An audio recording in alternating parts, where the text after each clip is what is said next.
FM. And Ashley and Greg are with us, indeed, from the Indiana County Tourist Bureau. Ashley Canose Moreau. Greg Van Horn, Indiana County Christmas Tree Growers, and many other things. Morning to both of you. Good morning. Hey, what are we talking about today? Because there's so much to talk about with Indiana County tourism lately. Yeah, we're starting off with a really busy summer.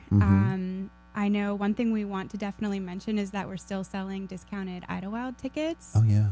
We're kind of in the middle of the season, so those have been really popular. But I wanted to just put it out there that we are selling tickets. They're $24 each, and they're valid Monday through Friday, all season long. And that's a savings of $18.99 a ticket. And you can buy those tickets by calling the Tourist Bureau or stopping in at our location in the Indiana Mall. Boy, and now's the time to do it, too. It is, yeah. You've got, basically, the season is so short. You got another month. That's basically you got to make the most of what's left of summer. And you can also get those at a few other locations, at InFirst Bank in Blairsville, Ideal Market in Homer City, the 4th Street Bilo in Indiana, Tate's in Clymer, and the All-American Barbershop in Salzburg. Yeah, even though last Friday was Indiana County Day, Christmas in July in Idlewild, we're still selling tickets for the season. Yeah. And we had a good day down there last Friday. We gave away 300 backpacks, probably within an hour and a half. Wow. To the first 300 kids that came through. Indiana had a good representation down there. Commissioners Baker and Reddick and their wives were down. Joe Pittman and his family from Don White's office, and Jonathan Longwell from Dave Reed's office and his family were down. Do you have Christmas trees there this year? Yeah, I took 2 down. We only took 2 down to decorate this year. One in Santa's gazebo and one in our gazebo. There you go. And they're Indiana. The one in Santa's is decorated for Christmas. The one at our gazebo is a county tree with sights from the county. Are they still there? No, they were only there for that day. Okay, I was going to say. It's just who's a watering one-day those event trees? Well, they got ground up and they're laying in the mulch pile down there in Idlewild, probably. Ashley was taking them down to the soak zone. Oh, yeah. Good move. Good move. All right. So Indiana County Day, pretty successful. And as Ashley said, Idlewild is it's so nearby, and people have so much fun. All ages. Now's the time to go. Yeah, absolutely. You want to talk more about your events before we? Yeah, and we have a lot of events going on. So should I just start going through what we have coming up? That's what Denise does. Okay. I mean, be little Denise here. See how much little Denise. I can't live up to that. But I'll get started. So July 28th, we have the 15th annual St. Andrews Village Summerfest celebration at St. Andrews. And then July 29th at Yellow Creek State Park, we have the Run with the Deerflies 25K and 15K trail run. Run with the deer flies. Yeah. I run from the deer flies. And then August 3rd and 4th, there's the Tulick Valley Rod and Gun Club's Bluegrass events. We have Peachy Saturday in Smicksburg on August 4th. So if you like peaches, it's all thing peaches that day in Smicksburg. We have the United Way of Indiana County Backyard Barbecue. That's their campaign kickoff, and that's on August 8th out at College Lodge. Sounds really fun. Joe Pittman's going to be here tomorrow to talk about that. Oh, great. That's perfect. Yeah. And then we have the Knotweed Festival. That's in downtown Blairsville on Sunday, August 11th. That's a free event with concerts all day. And then we have something new in Indiana this year. It's the Italian Festival on August 19th. That'll be on Philadelphia Street between 10th and 13th. So that's going to it's organized by Bruno's and Naps and Josephine's. They're collaborating on this new event to celebrate Italian food, live music, live bands. Little West End action. We don't get a lot of West End action. Yeah. So I like that. I think this might be the first time they've closed it down for an event like this, too. It is. And there's also a car cruise going on and lots of games and activities for kids, too. So that should be a great day. You know, one of the things about it, we highlight, and rightly so, the great big events. But these things that are maybe smaller scale, when you add them up, they bring all kinds of people in and expose them to a whole nother aspect of Indiana County's culture. Yeah. And that's what tourism's all about as well. We think of the, Jimmy Stewart Museum is across the street, and lots of folks come to the Jimmy Stewart Museum from all over the world. But An Italian festival is going to draw in people from everywhere. For sure, and then that's something that they can combine with going to the Jimmy Stewart Museum if they want to come in for the festival. There are other activities to do during the day or throughout if you want to make a weekend of it, and just kind of explore all of Indiana County around the events as well. Yeah, it's terrific stuff. Yeah. And that's the way that tourism must work, isn't it, Greg? I mean, all of these events on their own would have difficulty standing, but when they're all tied together. When you link them, that's when they really have power. Right.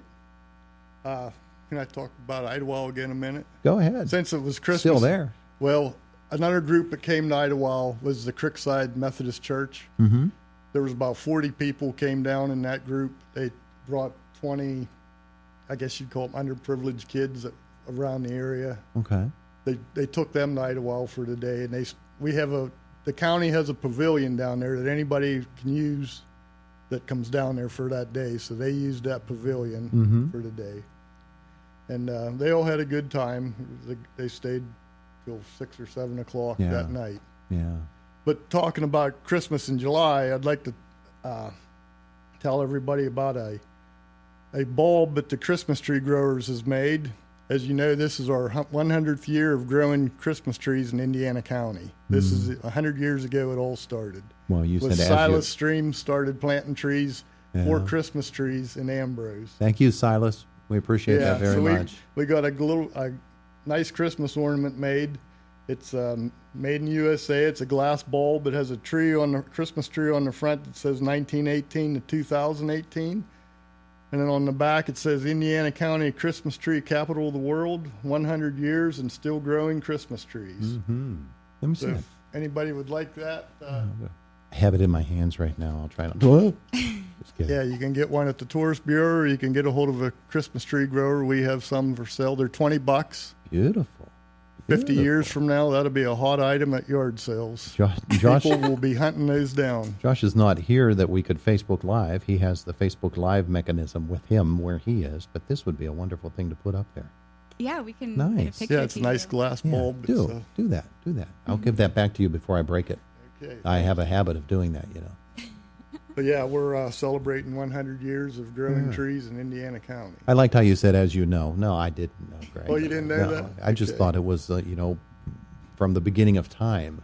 And then there's a little card in the box here. It says, what it is, what the bulb was at the Indiana County. It's in honor of Silas Streams. The process of growing Christmas trees began in 1918, and he planted the first Norway spruce trees to be sold during the Christmas season. Do we have a historical marker there? We should get one. We should get one of those. We're working on some stuff like that. I don't actually know in Ambrose where it started, but Silas did own quite a few farms down in the Five Points area. The farm Billy McIntyre lives on is actually known as the Streams Farm. There are some trees there yet still growing that I suppose Silas planted because there was a group of them there, and I know they didn't plant them. So. Yeah. So he's cool. been dead since 1963, but his trees are still growing. There you go. His industry's still growing. And Josh is back from the accident scene, so he just snapped a picture of it. He'll tack that onto Facebook, and folks can see that beautiful ornament. Where can you get them again? Tourist Bureau, of course. Tourist Bureau, the tree growers will have some for sale too. You can see a tree grower or just go to the Tourist Bureau office. There you go. We're talking tourism here in Indiana County this morning with Ashley and Greg. Ashley, what else? It's easy for me with Denise. I just say, what else, Denise? and she just starts ticking them off because she has this big folder. But I know as well that as you get back to telling us some other events that are coming, folks have an easy resource where they can look these things up too, don't they? They do, yeah. I was going to say, these are some of the events we have coming up, but not all, or I'd be talking all day. So you can go on our events calendar. It's on our website at visitindianacounty.org, and you can find all of these events. Each day there are events added, so that's a great way to stay up to date on what's going on. And then do I have time to talk about some of our groups? You do. Okay. We have some events coming up. I know it's getting close to the beginning of the school year, and we have IUP students who will be returning, and we have new faculty members who will be moving to Indiana, and IUP puts on some good welcome events for those folks, and we'll be having a presence there. First of all, we have the Student Life Fair for fall 2018 international students. To welcome these new students, the Office of International Education holds a student life fair during their orientation, and we'll be hosting a table to share resources with international students who are new to Indiana, to the country, and just to help them get a sense of what resources they have here, maps. We'll also be conducting a bus tour of Indiana for them so that they'll get to know, okay, here's the grocery store, you know, here's the mall, just so they have a sense of what community they're moving into. And then there's also the IUP New Faculty Welcome on August 20th. And that's for new faculty members. We'll be providing welcome bags with information about Indiana County to new faculty members as well. And it's not too soon to start talking about the holidays, too. It isn't. you got Van Horn sitting here, Christmas after all. Trees and so I just wanted to mention we do have 3 groups who are coming, actually 4 in November, to visit during the holiday season. We have 1 group that'll be coming November 13th, and then we have 3 groups that are coming for a weekend. They'll be staying 3 days and 2 nights over the weekend of the Lucy Donnelly Holiday Festival and Parade.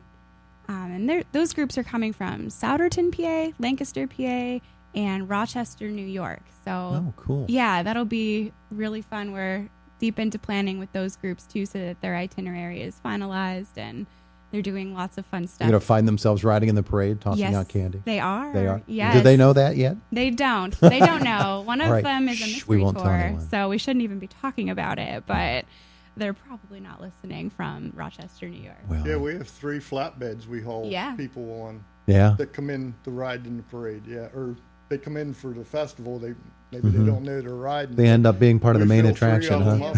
They love it. They can't believe they it. like it. Yeah.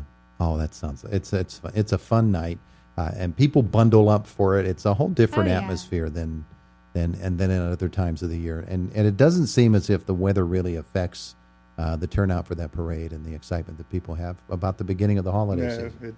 It is exciting. It is. All right.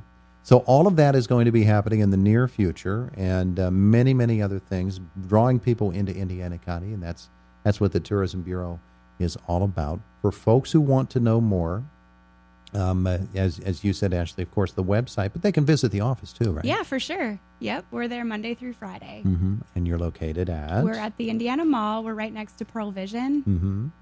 We have an office there. We're open Monday through Friday. Yeah, there you go. Stop in and see us and buy your Idlewild tickets. That's a good plan.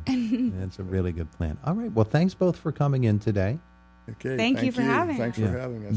Denise would still be talking, Well, we can still talk. What do you want to? What would you like to talk about? Well, Fox News is coming up, so we're not allowed to impinge on them and their time today. But we do thank you for coming in this morning. It is the voice of Indiana County, WCCS AM 1160, 101.1 FM.